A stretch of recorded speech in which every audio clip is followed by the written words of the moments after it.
Good morning. How are you? I was almost off screen then as I started the show. That's not a good start, is it? So maybe one of the things I would do if I was going to teach the entire world just one concept is how to show up in your own show. But anyway, welcome. I don't know where you're listening in from, but please do say hi in the chat room if you fancy it at all. I always think it's quite nice when we have people joining us, because like you become part of the show and you get to have a bit of a say as to what's going on. So on this show, the whole premise of it is that I have great guests and we explore something new each time. And it's not necessarily with the intention of us getting to a resolution, but it's about the energy of and the power that's in a conversation. It's about us holding space and meeting up at the same time 4 times a week and having a conversation and discussing things and noticing how to just like listen and not necessarily feel triggered, but if we were triggered, to be able to talk about it. So I'm very, very excited to bring on Jennie and Michael. So we've got Jennie Lowe's. I'm just going to bring Jennie on now. I got some of Carl's cheesy audience claps, but you know what? I really want to kind of clap you because you've been on my show quite a few times before, and you've been on Carl's show, and you've been on shows of other people as well, in particular Richie Allen. I mean, that's a big one. Have you got a bird flying around or something in your? I think it's a fly. But I've also got a dog that wants to say hello too. Actually, how cute! No, look, there's one. I don't know why they're being so crazy. They want to be in with me, then they want to be out. They want to be in. They're stuck to me like glue. Usually, this one is Pongo. Hey Pongo. Hey, Pongo. We've got a similar thing going on with these cats right now. It's a bit sort of like crazy at Munson Mansions. Let's bring Mike on as well. Hey Mike. Now Hello. Mike has just moved home, so we're very honoured to have him here. You haven't got any pets hanging around your ankles, have you? Oh, we got rid of our last pet about 6 years ago when we came to Portugal. well, not got rid of it. It's sort of left on its own accord, actually. Oh my goodness. So in actual fact, we're all having a conversation. Hang on, I've got some feedback. Who's feeding back? Is that you, Mike? Hang on, one sec. I've got some feedback. It stopped. Mike, Yes. have you got any headphones at all? I do. I'll have to go and get them. 1 sec. All right, sorry. So we're actually having a conversation. All 3 of us are actually within, say, 11 kilometers from each other. Oh, really? Oh, I didn't know that. Cool. And we're all from different parts of the UK, which is pretty cool. So anyway, in this session, we're talking about if we could teach the entire world just one concept, what would it be? Oh, I can hear the chickens. That's so nice. That's my new cockerel, Bruce. Oh, that's great. So what was your first thought like when you read that question, Jennie? Oh, well, when I read the question, I went off on a bit of about an hour's journey trying to come back to like one point. And when I kept coming back to it, it was all about the interconnectedness of things, really.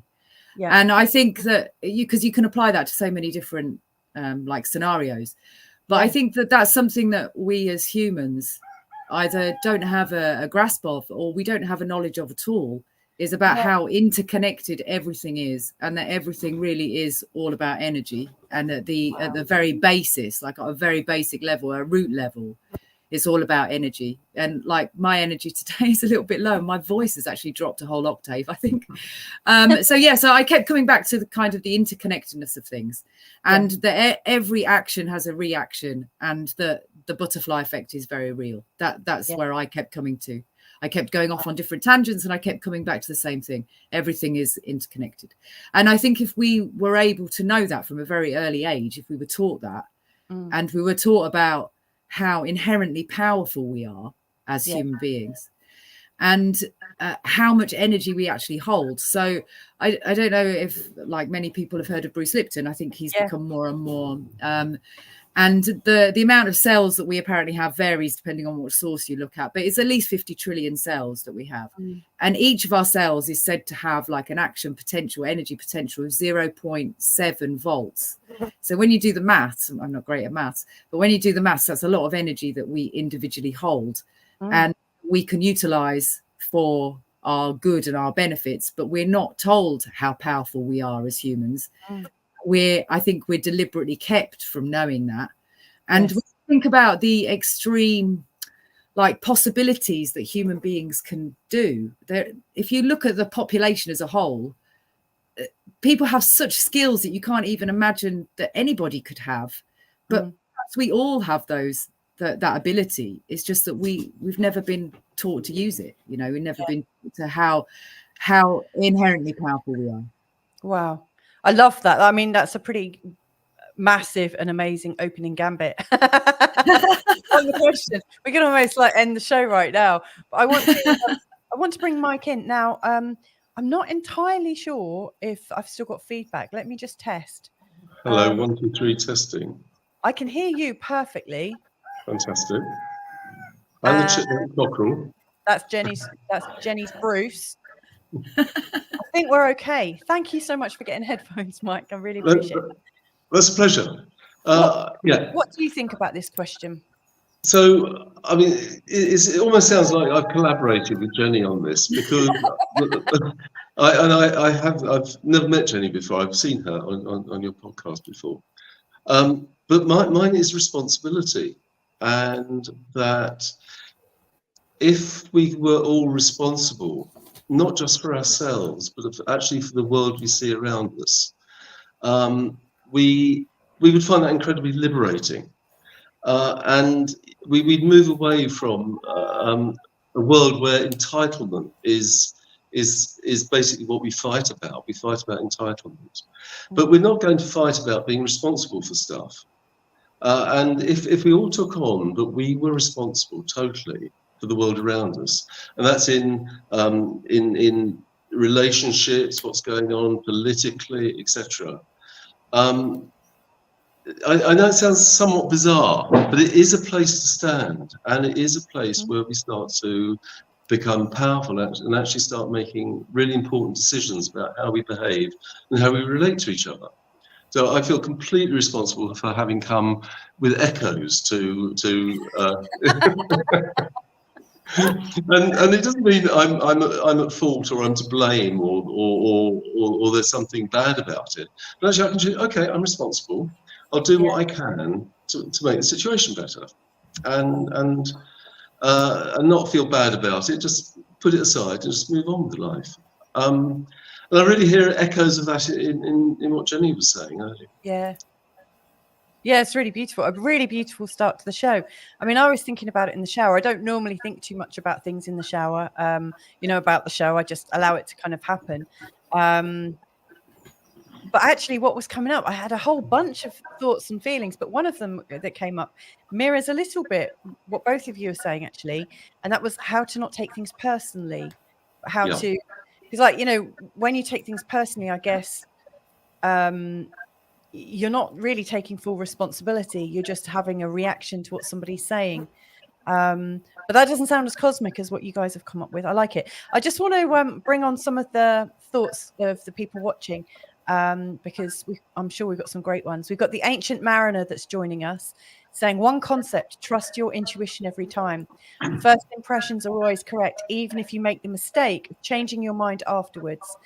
This builds on the chat about using 100% of your brain. Thank you. I like the fact that you've linked into a previous show. I really like that. Thank you, Ancient Mariner. It's funny because trusting your intuition was another one that came up for me. I was watching somebody's Facebook. I was not watching. It makes me sound like a stalker. But but I was in my morning feed. I noticed that somebody had written something about, that there are people around them lashing out at the moment. And it brought up a very strong memory of somebody that was lashing out at me, like repeatedly. And actually, when I was thinking about it and to take full responsibility, Mike, I realized that there were lots of telltale signs along the way that I'd chosen to ignore. I didn't trust my first impressions. I'd heard this person make a couple of slightly off comments about other people. And in my head, because I had such high thoughts for this person, I just turned a blind eye. I thought I must have heard that wrong. And so I doubted myself rather than listening to my intuition. Of course, if I'd followed that and taken responsibility, I could have actually said in the moment, did I hear that right? Or, I could have taken some responsibility in how I was being around certain people. But yeah, I didn't follow my intuition. Carl's saying something. He's saying how to stop thinking. That's his favorite one. We've got Owen saying morning, Louisa, Mike and Jenny and everyone. That's nice. Hey, Owen. Gillian saying hello all. And the Ancient Mariner is saying 50 trillion volts. That's shocking. It's funny talking about energy, Jenny. Last night at the dinner table, I had my finger in my ear, and you might know something about this, your medical training. But I actually got, I don't know if I touched a nerve somehow. I had my finger in my ear, I had slightly itchy ear. And so I was just going like that. And all of a sudden I had this, like if you got an electric shock, I had this massive bolt up my arm and down my face. And all of a sudden I had this huge kind of clamp in my jaw, and my arm flew out, and it was really, really painful. And I didn't even know how that had happened. Are you able to? Probably nerve, I should think. You probably stimulated a nerve, or you touched a nerve and it created a movement of energy through maybe there was a blockage there that you helped unblock, and it's like an electric shock. We are electric beings, right? So yes. That's how I'd interpret that. It really felt like an electric shock, like I'd like if I touched a live wire or something. So I love that. So we've got 50 trillion cells. We're made of energy. We're energetic beings, and we could be responsible. What other things are coming up for you guys? What ideas did you think about and then discount and think maybe not? So I want to carry on that conversation slightly. I hate following instructions. So it's because the thing of energy, we're all made out of energy, and the people we're relating to are made out of energy. Yeah.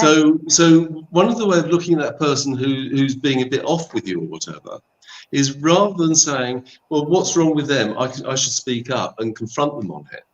Mm-hmm. Another way of looking at it is, what is it in me, in my energy field, which has actually generated them behaving to me in the way they're doing so? Oh, I love that. There's always some correlation, and it's I don't want to go too much into electrics and magnetism and quantum physics and all that stuff, because that's all mind game really. But my experience is that every time I have a reaction from someone, yeah, I've attempted to train myself to just sit in. Okay, so what is there in me that created that? So they're then giving me access to analysing my patterns, negative patterns, and so that starts to give me more freedom. Now, yes, whether it's true or not, who knows? I was going to say God knows, but is there a God? But who knows? Who knows? What does Pongo think, Jenny? Does Pongo think that's God? Sorry. That's all right. I was just asking. The juggle dogs. Yeah. That's cool. I really like that. Yeah. And it's like in relationships, as long as they are 50% responsible for the relationship, we're open for blaming them. We're open for saying, you didn't do this, you didn't do that. But actually, if you actually step back and say, actually, I'm 100% responsible for this relationship. I'm choosing to be here. I'm choosing to be in this relationship. I'm choosing choosing to breathe. I'm choosing the whole thing. What is it about me that is actually generating them behaving the way they are? And for me, that's liberating. Yes. Can you think of a personal example where that's played out? Oh God, it's sort of daily. I mean, it's it's not daily. It's just constant. It's as you know Dee. I mean, I love Dee dearly. We've got an amazing relationship, and she just goes around breaking everything.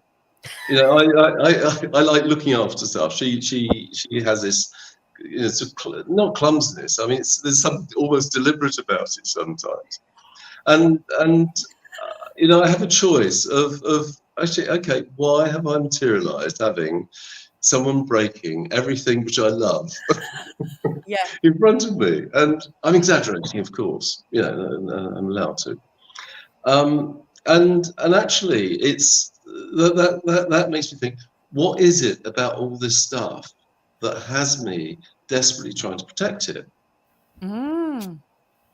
And then it leads on, because but the moment I get angry with her, we get in a fight and we become entrenched and blah blah blah blah blah. That's how wars start. Oh wow, you've touched a nerve there.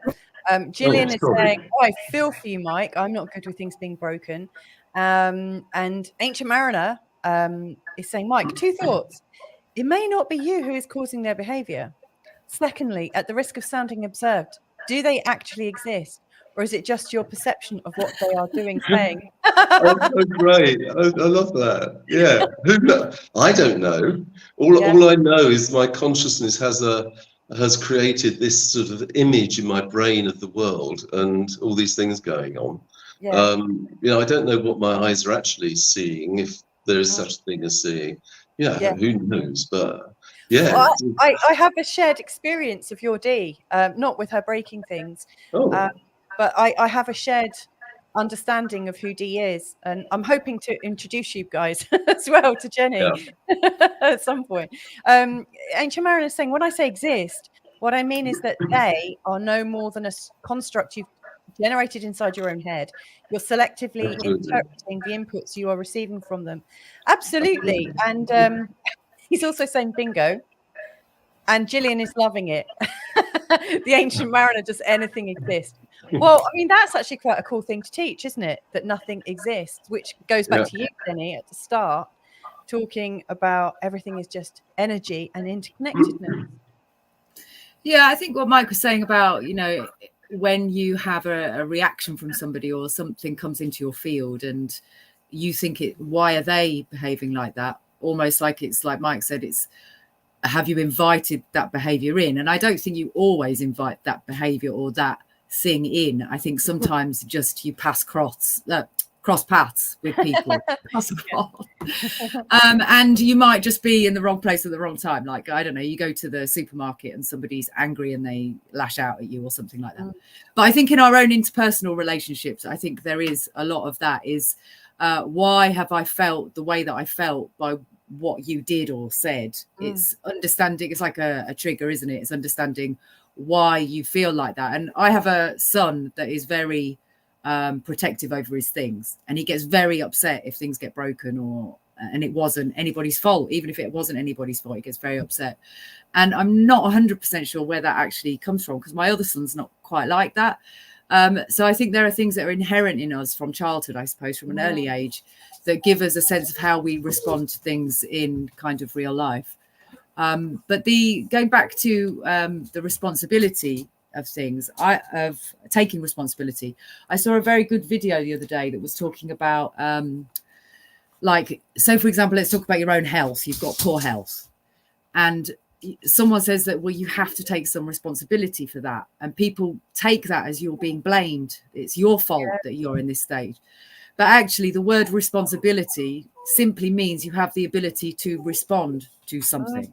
And I think that's absolutely true with what Mike was saying, and what I was also saying in the beginning, is that once we all understand that we have a responsibility, an ability to respond, and that response also has like an energetic imprint or whatever, we become much more conscious. And if we're taught that at a very early age, and we inherently know what's right and wrong, and we know that if we do something, it's going to have negative ramifications for others or things like that, we can live in a much more conscious way. And I like the way of thinking about responsibility is the ability to respond to something. And, you know, unless there is a reason why, all of us have the ability to respond to our environment, to our relationships, to everything. Love that. Yeah. I recognize that with what you were saying, you know, like your son, you know, is particular about certain things. You know, maybe there is some truth in what you're saying, in as much as you don't like people might not be the way they are because you're there with them, and that you might just be crossing paths. Because one thing that I notice when Carl and I are out, or me and the kids, is we all notice different things about different people. So we're having our own kind of response based on what is true for us in that moment, which kind of backs up your idea. Yeah, and I think that when we're with someone and they kind of do something that hurts us, or we perhaps do something that hurts them, like we're not deliberately hurting them, but it hurts them. They feel it, you know. It's like you can't deny that people have those certain types of feelings. I've completely lost my track of thought. What I was going to say, it was important. What was I going to say? Carry on, because I've completely lost my train of thought. Yeah, I've got a feeling that because I try not to think that anyone hurts me. I mean, people do things, and they do what they do, and I can feel hurt by what they do. But if I don't own my feeling hurt, then I'm a victim of them. And if I'm a victim of them, I start blaming them. And if I start blaming them, then I become effectively an aggressor. I start attempting to dominate them by becoming a bully or whatever. And this is the victim bully cycle, I think. And as quite a long-term victim in life, you know, I'm quite expert at this, because it's so empowering to actually recognise, okay, I feel hurt. No one can actually hurt. I mean, physically, obviously, someone can physically damage me and hurt me in that way, but emotionally, no one can actually damage me. My damage is always my interpretation of the way they behaved, and I'm being extreme here, and looking at and I you know, I have sympathy for people that have been through extraordinary circumstances, etc. But if we all actually took on being responsible for our thoughts and our interpretations, we have pain, sure. Suffering, which is another word for hurt, I think, actually comes from our interpretation of the hurt, and the sense of people's attack on us. And you know, why would we attract their attack, etc.? There must be something wrong with me. You know, I do all this stuff. You know, I'm not talking completely abstractly. I do all this stuff, but I have got to the stage where a bit of me can then, sometimes after quite a while, stand back and actually, okay, so how did I contribute to that? How did I interpret it? How did I translate the actual physical happening through my own mental history and make it mean something about me? And I think that is where suffering comes from. I love that. Thank you. Of course, the last time you were on, Jennie, the question we were talking about was, is suffering necessary? So yeah, that's what we were talking about last time, wasn't it, Jennie? Yeah. Is it a necessary part of the human experience? Yeah, the human condition. Yeah. I've remembered my thought, by the way, my thought process. What I was going to say is, when people are kind of energetically good and they're feeling good and they're emitting light, because we do emit light, we emit photons, right? I think you become a draw to people that are the opposite, and quite often that's where you get that clash where it comes in. And I think that we often get hurt by that, but actually it's purely because you are probably just more open and emitting more, that people seem to, it's like a moth to a light, isn't it? It's kind of where it comes in, that darkness kind of comes in. And I do think that's sometimes why we kind of, people that do shine bright seem to get a lot of kind of energetic attacks if they're not kind of protecting themselves, like Jeff was saying, and also taking some responsibility for, you know, whatever actions they're doing at the time. But I think I find that sometimes, like, I go out and I think, wow, why did that happen to me? Like, I'm just walking down the street minding my own business, and then I think, well, it's almost like it's an attraction, isn't it? It's like a negative positive attraction, that it's like a magnet, and then you sometimes you become a bit of a magnet to bad behavior, I think. Or not bad behavior, but just bad vibes, you know. I have also, I've experienced quite a lot of that myself. What have you got to say on that, Mike? Oh, put me on the spot there. What have I got to say to that? Because in my experience, there is some truth in that. Like, I do notice people who appear to be quite evenly matched, sniping at each other and either taking it personally or not. And then I also observe people that are really, really nice getting really sometimes bullied, sometimes gaslit. I've noticed that kind of polar, that light versus dark. And one of the things that occurs to me is, you know, is there a hidden side in us that we're not quite acknowledging that the other person is pulling out? But I just wondered, from your landmark training and your experience, Mike, what your thoughts were. Oh God, I don't know if any of this comes. Well, I don't know, but it probably does. So it's nice. It's of Dee and I have Dee wants everyone to be nice. Yeah. And she it's one of the complaints about me, is that I can be not very nice to people. Now, so I've had a lot of thought about being nice, and so I learned very early on that I needed to be nice. I needed to stop having tantrums, because I felt my mum couldn't cope with it. Now, whether she could or not is irrelevant. She probably just read the books on how to deal with horrible children having tantrums. But I interpreted that as my mum would abandon me if I carried on having tantrums. Yeah. And so I learned very early on to be nice and to look after the people around me, because I had to protect my mum from myself, because if I was really expressing myself, my mum would not be able to cope and look after me, and I'd die, basically. You know, that's my interpretation of it. Yeah. So I learned to be nice and considerate, and I spent most of my life working in community groups, community actions, supporting community groups. And what I recognise now is there's nothing wrong with any of that, and it's part of my progress. But actually, the person I wasn't nice to was me. The person that I didn't value was me.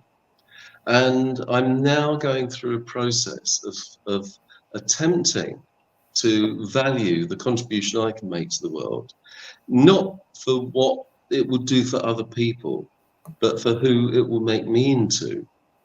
And my belief is that the more of us that do that, the more energy will go out into the world of people being responsible, people looking after themselves and being responsible for themselves. And you know, as the conversation spreads, sort of electrically or however it is, the world becomes a better place. I like that. And it's not my responsibility. And I find it so difficult not taking responsibility for my mum, and not taking responsibility for how awful the world is and how terrible people are behaving in it. So you've got a bit of that nice thing going on that Dee's got as well. So like Dee wants to be very nice. That's what triggers me. Yes. We got some comments coming in as well. So Gillian was saying, I find that quality breathing exercises are also important to achieve enlightenment and an elevated state of Taoist mindfulness. Oh, sorry, that's not Gillian. That's the Ancient Mariner saying to Gillian. Then he says, I've recently been told a really good life hack for healthy living. Don't breathe stale air. Nowadays, I put each of my breaths through my blender before inhaling, and it's transformed my wellness. You're so funny. I love that. Suze is saying, France government announced yesterday that they're seriously going to tackle bullying. Yeah, it's interesting, isn't it? You know, like when governments that have quite a heavy hand in how they manage their people are then tackling bullying. I always find that kind of ironic. But thanks for sharing that. I can see it is something that people, it's definitely a watchword, isn't it? Like gaslighting and bullying and stuff. Bob is saying, yes, Mike, it may have been Gandhi that said no one can hurt me without my permission. Well, I think that is, if we think about bullying, really, I mean, people get bullied and it's horrible. It's really life-changing for some people, because some people end their lives because of bullying. Yeah. But there's a part of it is that person is accepting the bullying, and that, like Mike was saying, and they're accepting, this is not to blame anybody, victim blame anybody. But there's a part of that that's allowing that bullying to take place and allowing that bullying to hurt them.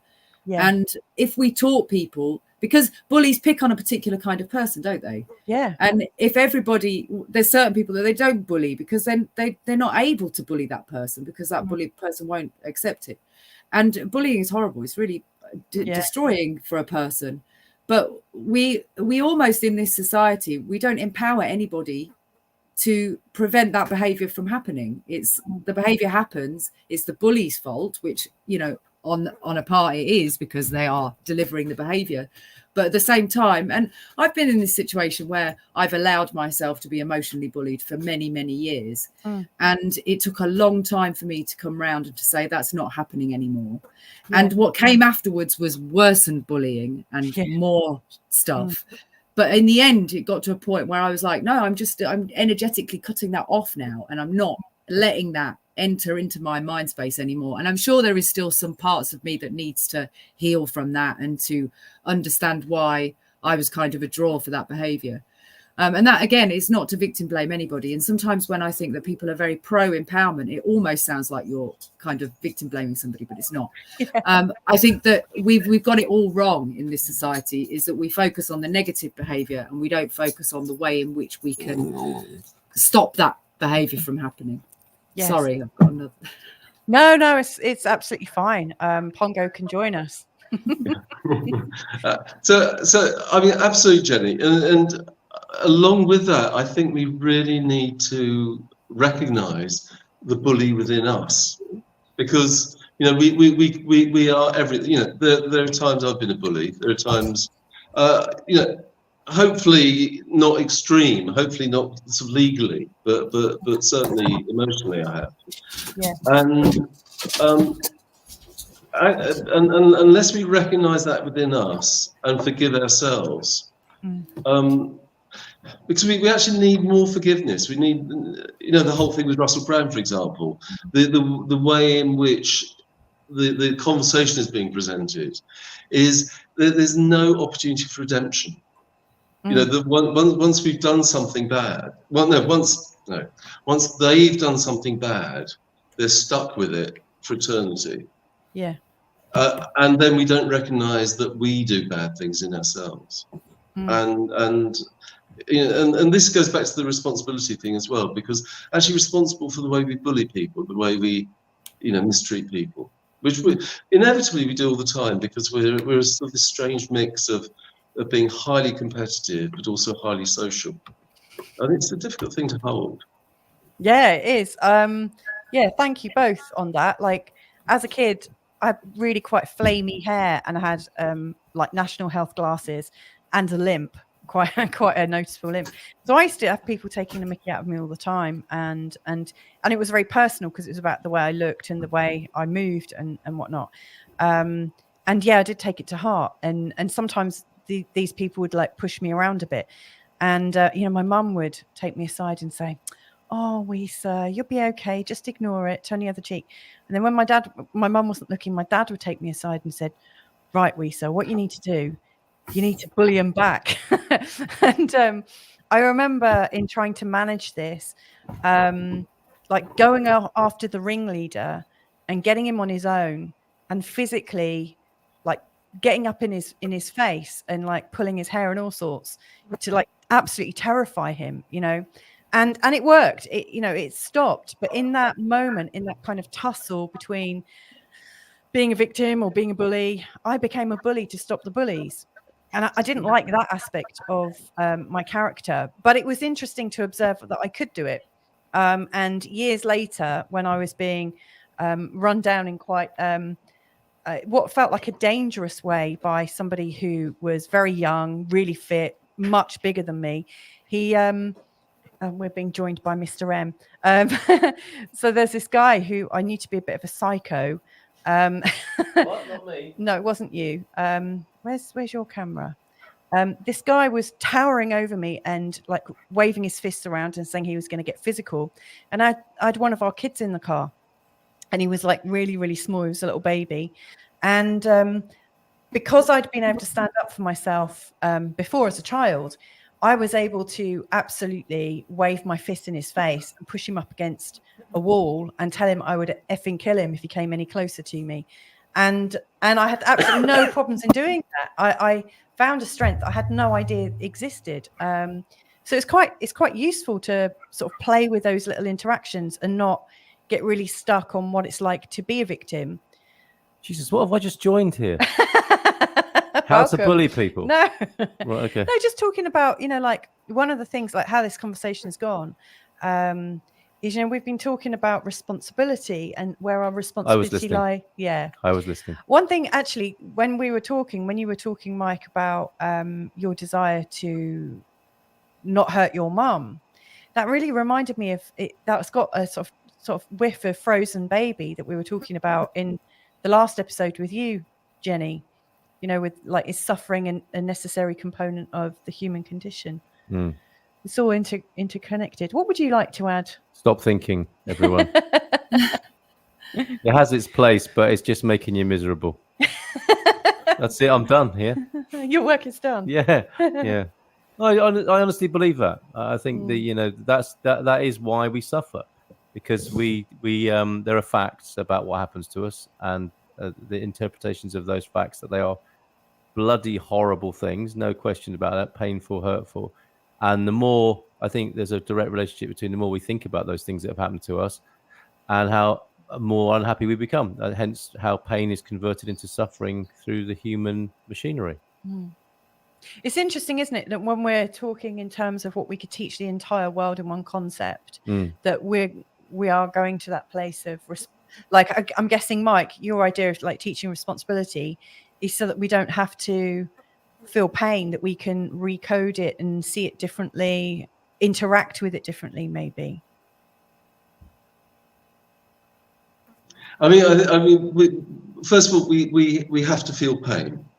The suffering is optional, and that comes from the thinking, and we can't stop thinking, Carl. I'm sorry, it's sort of coded into us, and that's one of our amazing gifts.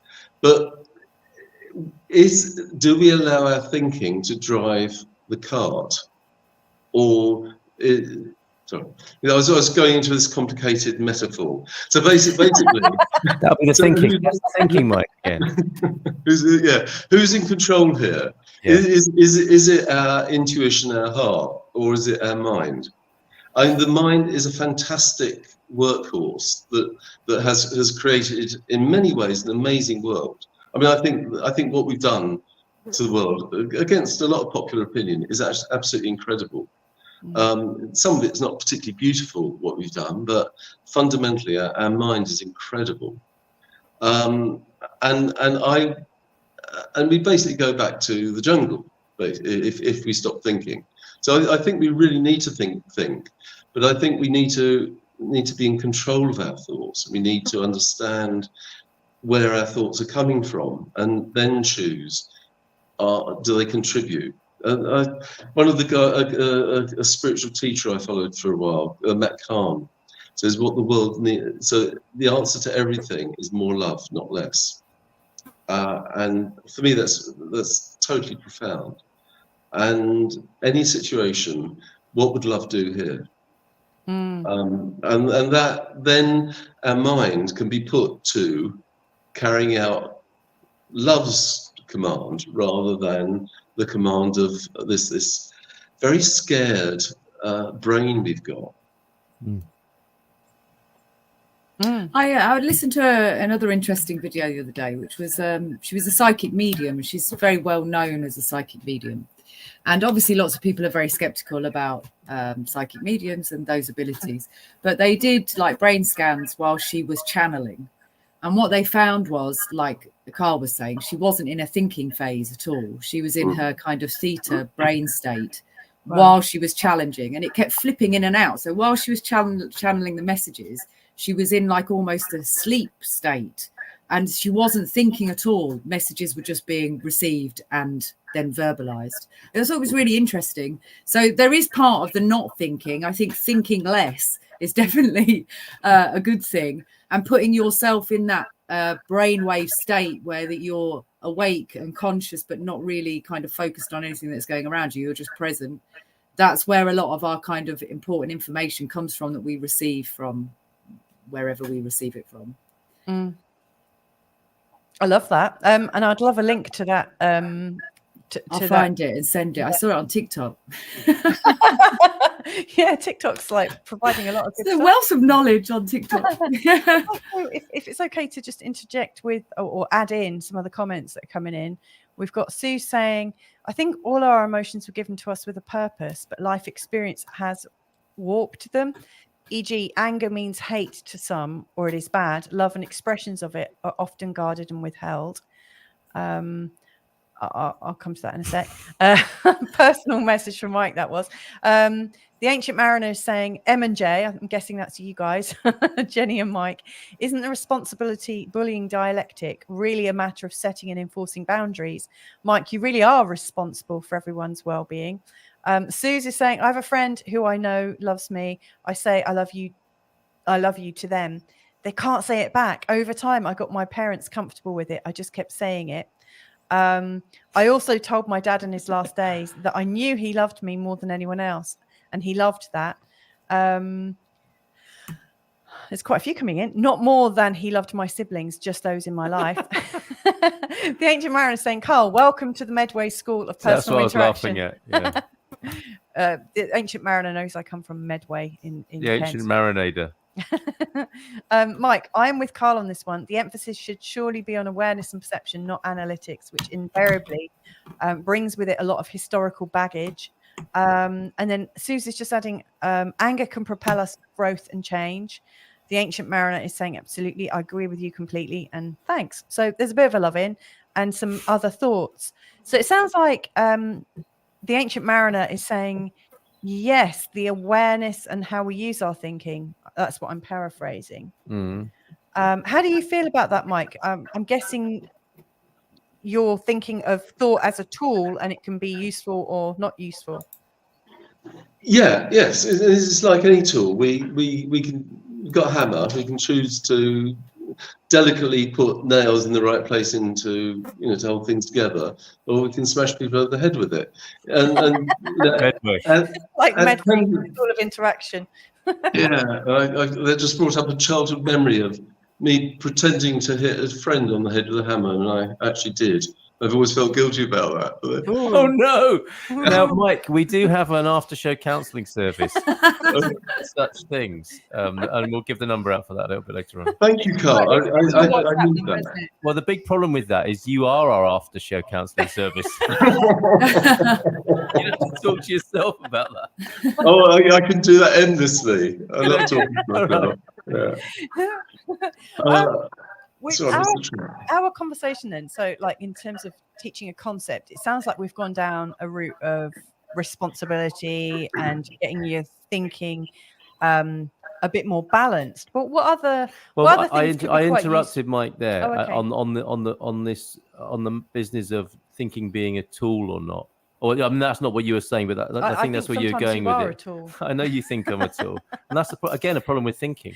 If you didn't have that thought, who would you be? For example, yes. Who would I be if you didn't have that thought? And I think the difference between a hammer and thinking is, as Mike suggested, you can't. It's a smart ass. It is the result of my years of pain and suffering and introspection that has me so glibly say, just stop thinking. Now, it is glib, but I do mean it. You know, the profundity of that idea when I first heard it and it was put to me is just so deep, and I have no interest in whether anyone agrees with me or not about it. For me, it just works so beautifully, and I'm very happy to talk about it. But when I get into wanting to defend it or promote it as an idea, that's when I'm back in my thinking, which would then be counterproductive to the profundity of the idea. And that must be the great frustration of spiritual teachers, of which I am not one. But if you imagine them saying, okay, just all you need to do is stop thinking, and they go home and the next Sunday they're having another meeting and they're all same people are there again. I'm like, for fuck's sake, I told you all to stop thinking last Sunday. Why are you all here again? If you'd really got what I'd said and how I meant it, none of you would be here. You'd be enjoying your lives and not at a bloody spiritual meetup on a Sunday. You'd all be doing much more enjoyable things than frustrating the shit out of me as a spiritual teacher and me losing my calm with you because I'm supposed to be a spiritual teacher. You know, I don't know where I was going with that, but you know it is glib, and I really mean it. That the thinking that is, I think that concept of, or even just getting a sense of it and it being a direction. You know, like how we talk a lot about the emotional scale here.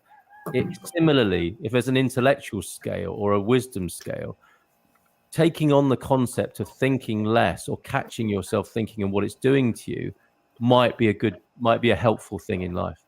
Totally. I think it is, but I think you might have to go through a period of a lot of thinking to be able to get to the point where you're not thinking, because you have to undo a lot. I think you do.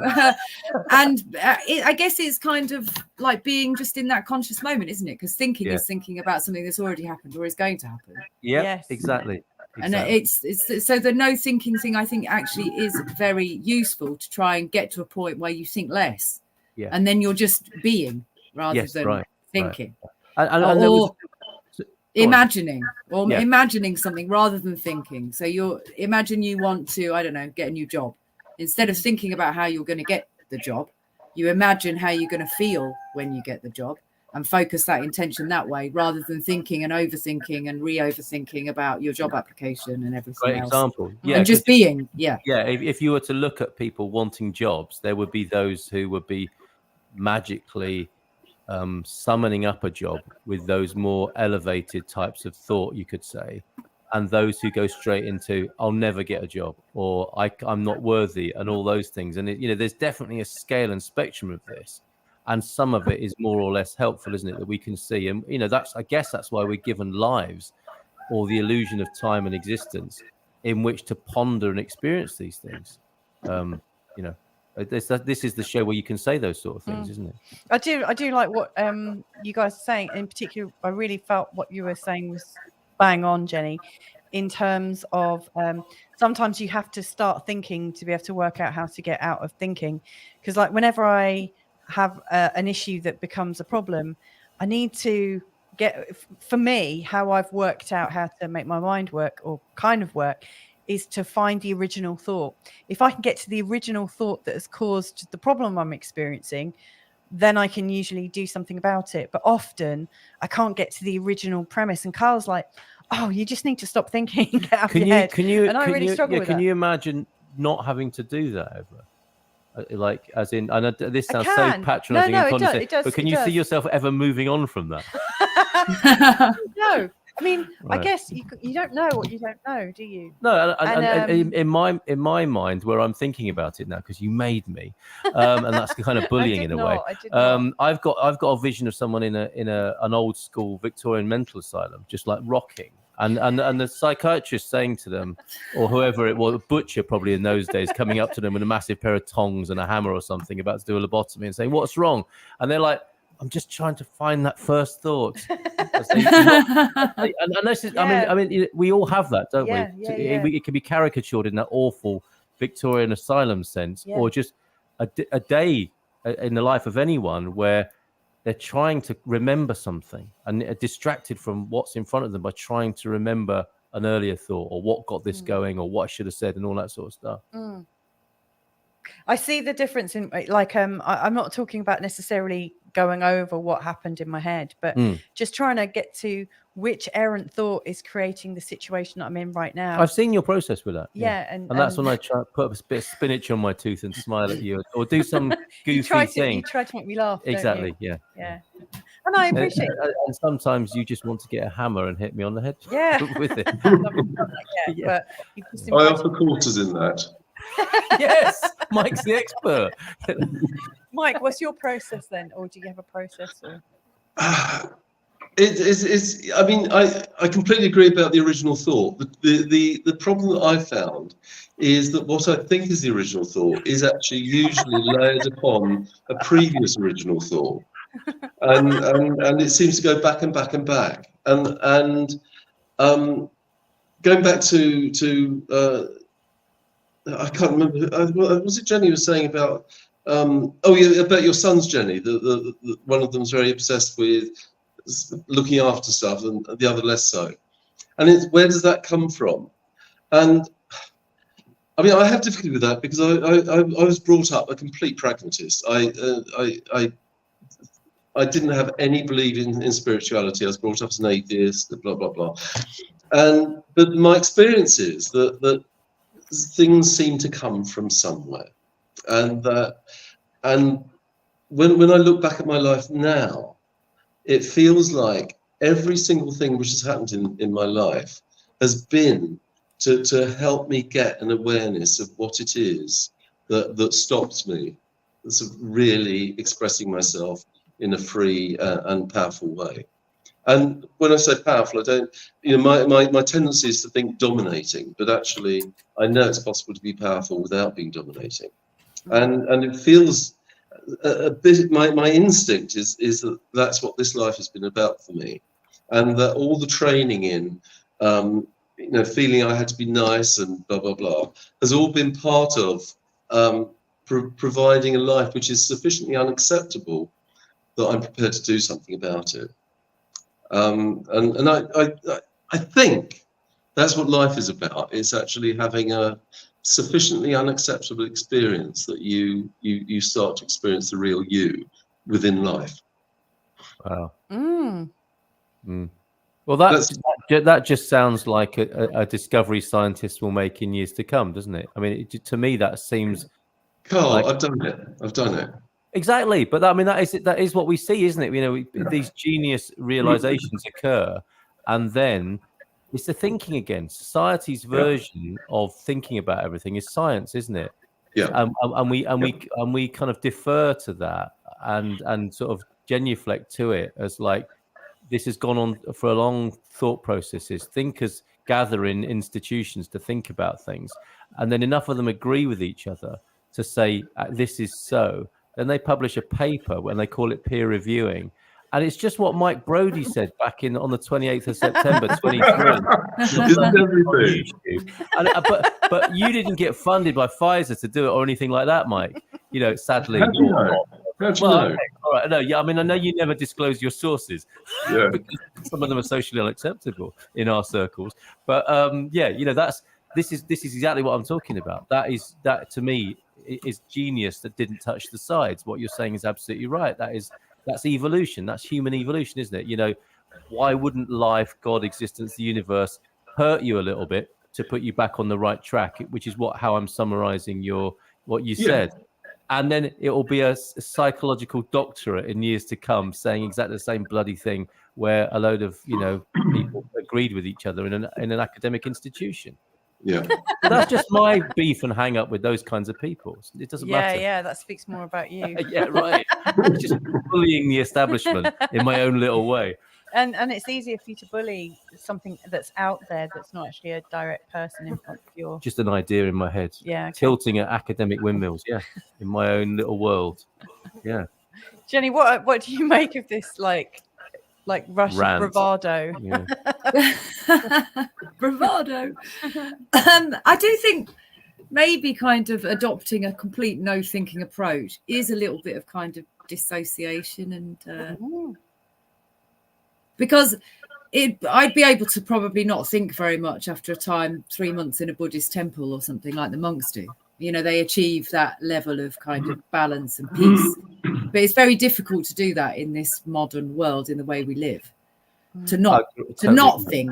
Yeah. You know, like, especially if you've got children as well and things like that, you have to kind of think, well, if I'm doing this, is this going to be the best thing for them? Or, but you know, do you? That's the thing, isn't it? I mean, in some sort of preparation for this conversation, I was thinking, you know, you do need to define and make distinctions about things, don't you? So, I think all our pain comes from thinking, and all our greatness comes from our intuition and that psychic sense that you talked about before.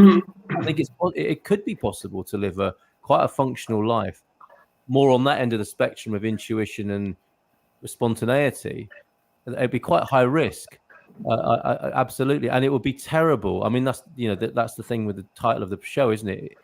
No thinking as a concept is a disaster, because you're just thinking about not thinking. You're not actually doing it, and not thinking as a blanket policy, like all ideologies, would be horrible. You know, we shouldn't do things because it's an idea and a concept and an ideology which you're just trying to inflict on yourself and others. That's a really bad way of going about it. The way of no thinking would be almost effortless, and it brings us back, doesn't it, to like, well, you kind of have to think about that in order to enable and empower it. So yeah, you know, blank. I mean, can you imagine what an arsehole you'd sound like as well if someone came, you know, the first conversation you had in a day was, how are you? It's like, I am not thinking, therefore I cannot answer your question at this time. I mean, that person's going to get a punch in the face, and quite rightly so, not long into their day. It's, you know, it's not a concept, it's not an ideology. It would be a way of being, and ways of being take time to bring about. They take practice. Yeah, they take practice, absolutely. Yeah, I mean, like when you've been bleating on about no thinking over the years, I've bleating on. Yeah, you do get on your hobby horse about it quite a bit. It's just my thing. It's my way of bullying, spiritual bullying. Yes, there is a bit of that in there. Yeah. I have wondered about like the practicality of it. But I accept that, like, if you were just peaceful, I mean, like Jennie, in your life, one of the things I really appreciate about you is how you, we've lost her. She's not going to get that compliment. No! We'll send her the recording. Yeah. Say it. We'll Mike and I will witness it. Well, one of the things I really appreciate about Jennie and is like the sense of purity and peace that she is creating her life in. Yeah. You know, she's got this beautiful land. She's got her lovely chickens. She's got a really sort of like natural way of being. She's got work that's very much in alignment with her core skills, which is really beautiful. And she's got all the components of it. Yeah. But it's like, where she steps outside of this lovely life that she's created for herself, and where she meets the real world, where there's schools, there's people in the community, there's like tax offices and all these different things. Yeah. You know, other parts of the world don't fit in the same way. So it's like you can cultivate that way of no thinking and being really, really peaceful. Jennie, Jennie, are you there? You just totally missed a beautiful compliment from me. Yeah. Oh, did I? I'll have to watch it back. It's so funny. At 56 minutes, I was saying, worth watching. Like, one of the things that I really appreciate about you is how you've created this world whereby you almost wouldn't need to think on a daily basis, you know, like where you could just be really peaceful. And I love your ideas that maybe one day you'll have goats and things like that. So you've got this beautiful oasis of calm. But like in the real world, you also have to interact with people on the outside of your peaceful, like we try and have an oasis of peace here. And it's covered in dog shit at the moment, isn't it? I mean, that's a really great metaphor. Yes, it really is. Yeah. Like we also have to live in the real world. And so I think it has to, like, I don't think you can go around not thinking. I'm really not suggesting anyone do that. Honestly, I'm not. And I do stop short of using it as a weapon. All ideology gets weaponized, doesn't it? Yes, it does. So it's a suggestion, and it's what I share. I can't hear you, Jen. Did you just say something then? Your sound, can't hear you.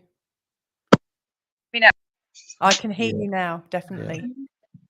Yeah. Okay, so what I said was, I think you're right, Carl. I think you're right that actually trying to not think so much actually is a very important way to live. And you know, if I look back on my life, I was always an overthinker, but I've become less of an overthinker because I've been able to kind of balance myself better and try and get out of that past present kind of past future, you know, way of living, and just living in the moment, trying to live in the moment. And of course that still throws up challenges, you know, all the time, and you still have to then think about stuff. But I think you are right, the concept of trying not to think so much and analyze and go over stuff over and over again is actually a very positive message. And I'm sorry about the thing, it was all my electrics have gone off. It's like being off grid, you know, so now I'm on my phone. That's part of your idyllic life, isn't it? You know what? You're a hero. It is. Very sorry. I think it's very to me it's telling that we appreciate it in animals. You know, the animals seem not to think, they're more instinctive and natural than we are, and we have these romantic ideas about you know, the bucolic idyll and country folk in a patronizing sort of way about how little they might think in, you know, in a city slicker kind of way, and they're just getting on with their natural lives. And is it Gauguin, you know, the paintings of the colorful paintings of the native people of the South Seas, you know, and living in their topless splendor, and not just eating and fornicating as they wished, and not thinking about things too much is a kind of meme, or isn't it, or trope, or whatever you call it, that we're attracted to, because it speaks of that. It relieves us of our own burden of constant thought and rationalization, and, you know, thought-led desperation into these ideas of freedom that the animals would have, and the natives would have, and the country people would have. So I think it's there for us as a magnet or a aspiration, and it's an archetype for humans. And we are possibly living in one of the worst times for it to be practiced. You know, we've made it so, haven't we? Yeah, and isn't it funny that we're all Brits living in Portugal, thinking about not thinking. Who moved here to a better life. So I need to butt in here because I've been thinking. And so first of all, we have no idea what Gauguin's South Sea Islanders were thinking. We don't know if they were thinking or weren't thinking. It's our projection. Who's this pervy impressionist painter everywhere we go? Absolutely. Painting our women. That's what they might have been thinking. Yeah. So first of all, we have no idea what other people are thinking. But I think the brilliance of the thing of the idea of stop thinking isn't that anyone's actually going to stop thinking because of that, because I just can't stop thinking.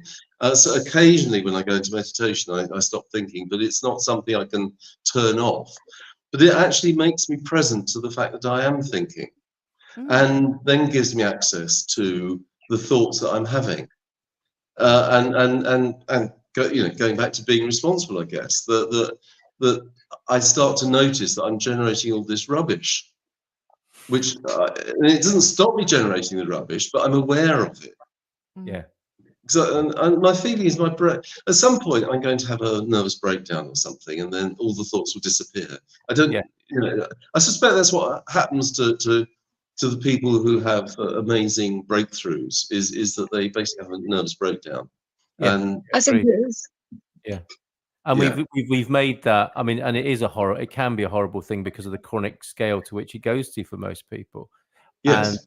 But there is something, you know, and it would be awful to glamorize mental breakdown.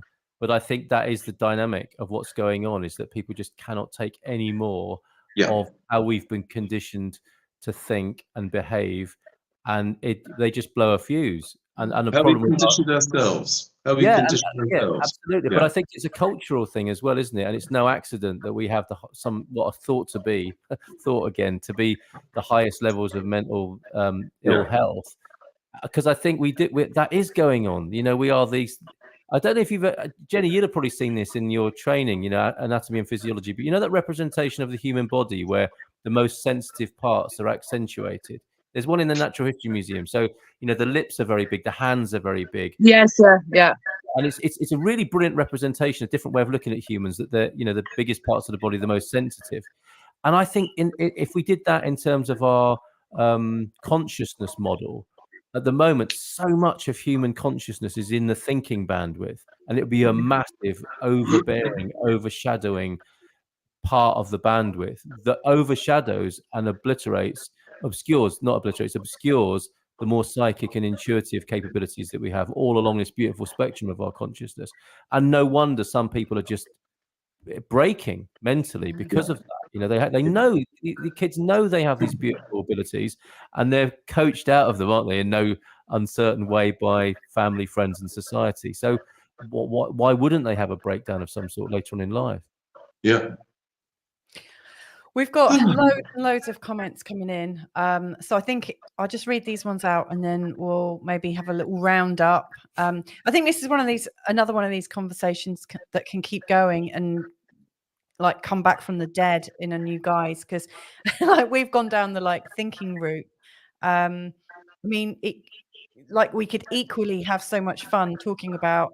I think we could teach the entire world to maybe heal themselves or get conscious of what's going on in their body, or maybe how to learn, or things like that, you know.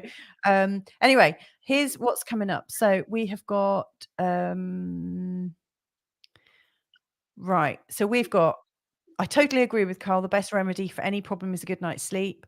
I've no idea why it works, but it works every time. For some odd reason, however, dark the night seems. Oh, that's a way of not thinking. Yeah, well, the sun always seems to come up the next morning. Yeah. Gillian saying, I paused watching to reply to your comment on Facebook, Louisa, and I've been listening to all this talk about thinking about stopping thinking about thinking about all at double speed. You must be feeling absolutely manic now. Yeah, Gillian. sorry about that. Go to the happy place inside your mind. Chill out. This too will pass. He's like one of those spiritual teachers, isn't he? He is. I thought you were asking a question upon rereading. Perhaps my response sounded a bit blunt. It was not intended that way, quite the contrary. And Gillian saying, haha, no apologies needed. I just thought you were being quirky. Oh, there's a bit of flirting going on here. Yeah, get a temple. Get a temple. Maybe creative workplaces have a no thinking time. It may not fly elsewhere.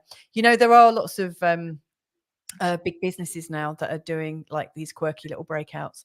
The Ancient Mariner is also saying, read Tessa the D'Urbervilles, Carl. Have you read that? Sure you have. I've thought about it. It's why I meditate, to take a break from all my thinking. What else have we got? Oh my goodness, they keep coming. The Ancient Mariner is saying, Mike, are you really thinking, or do you just think you are? Anyone else's head feels like it wants to explode yet? Yeah, mine does. In my experience, the breakdown is the most fabulously horrific gift. Yeah. What a fantastic Same here. description. Yeah. Agree. I mean, yes. Sue's saying, I was overwhelmed. I think I was a walking nervous breakdown for a couple of years, undiagnosed. Yeah. I've been there as well. Mrs. M, great show as always. Hey, Thank you very Amy. much. I'm guessing that's Amy because we haven't been invited for a beer, and that would be Greg. So the Global Nobles. She's also watching. a great solution to things. P.S. Great to meet you and Carl over the weekend. It was an absolute well pleasure. meant, absolutely. Wow. So what a big conversation. Any final thoughts, guys? And I think we'll package this one up as let's come back and revisit this another time. Well, my book, How to Stop Thinking, is coming out just in time for Christmas. Actually, on that note, well, could you add to it, Jennie, how you describe yourself? Because we were trying to do that on the morning show this morning. And I recommend you to a lot of people. And I just want to make sure I'm recommending the right recommending you in the right way. And same with you, Mike. Mike is available for lunch in San Martino de Porto to dispense wisdom in the way he has done this morning. So we need the best way to get in touch with Mike as well. Yeah. Jennie, what's the best way to describe your skill set? I think, well, I'm a nurse. I'm an integrative health coach, spiritual counselor, and Reiki practitioner, I guess. And I have two kind of arms. I have my coaching side, which is mainly integrative health, but it covers all things kind of mind, body, and soul. And then I also have the Barefoot Healers, which I run with another friend, where it's just really started, which is we're designing online courses and resources for people to kind of tap into their own innate ability. So at the moment, we've got 3 courses on there. One's on intuition, one's on grounding, actually, and one's on Reiki, and the beginner's guide to like using energy healing.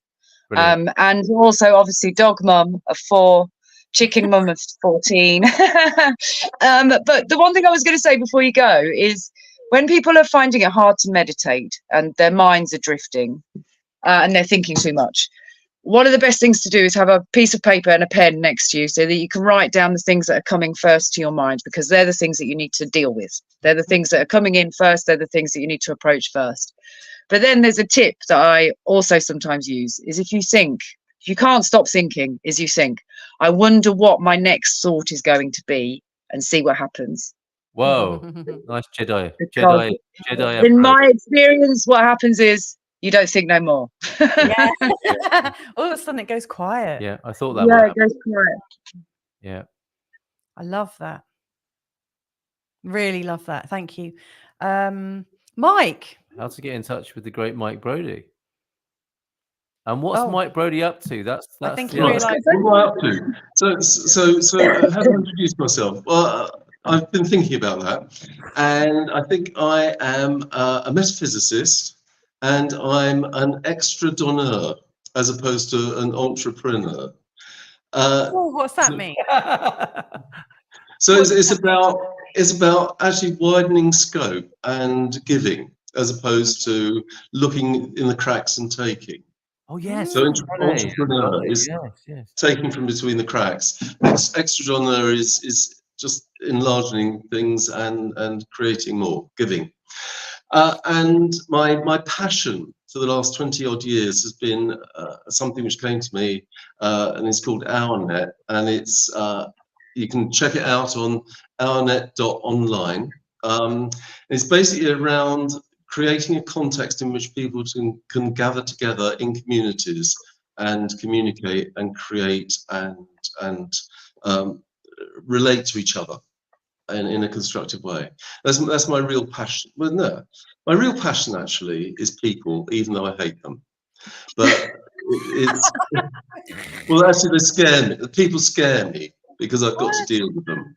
Yeah. But my real passion is actually about creating a context in which people can live and thrive and create. That's my real passion.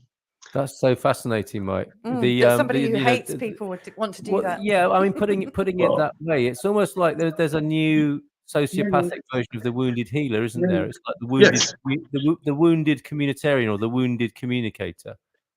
At the risk of carrying on this conversation for too long, I really believe that we do out in the world what we desperately want for ourselves. Yeah, well said. Yeah. And look at this, you've been spotted as well. So it's like a James Bond movie. Yeah. So you are Mr. OurNet. Yes, Gillian. Prepare yourself to die, Mr. Bond. I'm feeling a bit nervous now because this is my period for outing myself as who I really am. Yeah. Thank you for doing that. Yeah, I appreciate that a lot. Who are you then? Sorry, I should have you on the same height as me. Who are you? Oh, okay. What are you doing here? I don't know. Just to sort of fill up the numbers and make tea and stuff like that.